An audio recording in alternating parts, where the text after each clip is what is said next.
Now that we have understood what are bonds or how the bond formation takes place, now let's understood what are types of bonds, what are different types of chemical bond. Now let's start with that.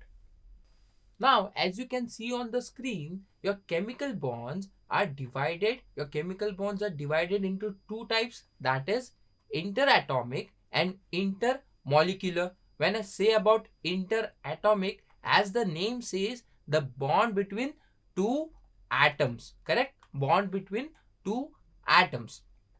And when we talk about intermolecular, obviously as the name suggests, bond between two types of molecules, correct?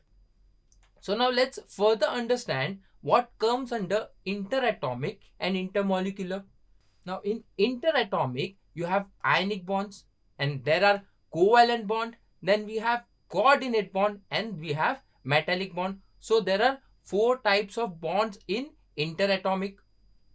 Similarly, in intermolecular, we have two types of bond, that is your hydrogen bonding and van der Waals force of attraction. Now let's study what are this ionic bond, covalent bond, coordinate bond and metallic bond. Basically, ionic bond is nothing but bond between, or let's say force of attraction between two ionic molecules or two ionic atoms. And when we talk about covalent bond is what? Sharing of electrons between two atoms again. Same case is with the coordinate bond. Now coordinate bond does not share electrons, but one of the ligand donates a pair of electron to metal, correct? So that is your coordinate bond. And metallic bond, which involves a metal. Then you have intermolecular hydrogen bonding. Hydrogen bonding is what?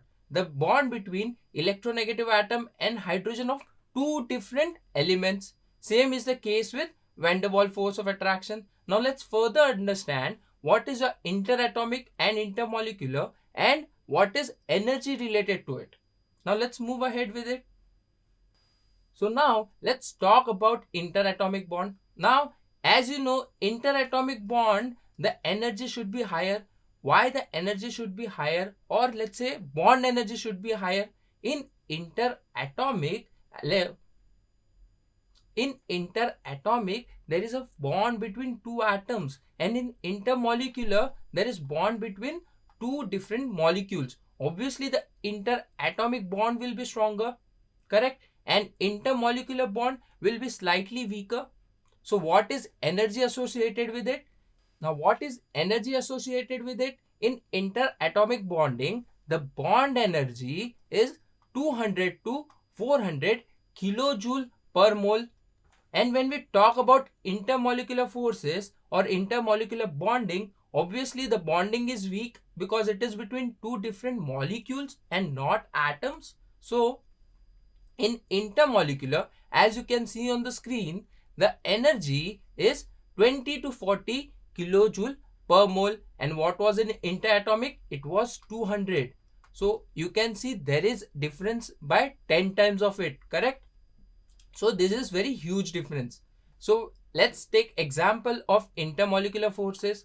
As you can see on the screen, you have two different HCl. Now let's suppose this HCl is in aqueous solution. So Cl is your electronegative element. You know that. And what do you mean by electronegative element? That means it is pulling electron towards itself. So there is slight charges developed on the pole, correct? So when I talk about HCl, you have H, you have Cl, and there is another molecule of HCl. Now this H, correct, is also attached to the electronegative atom, and this H is also attached to the electronegative atom. So there is a slight attraction, or let's say force of attraction, between hydrogen and chloride of different element, and this is your intermolecular bonding or intermolecular force, or also you can say hydrogen bonding.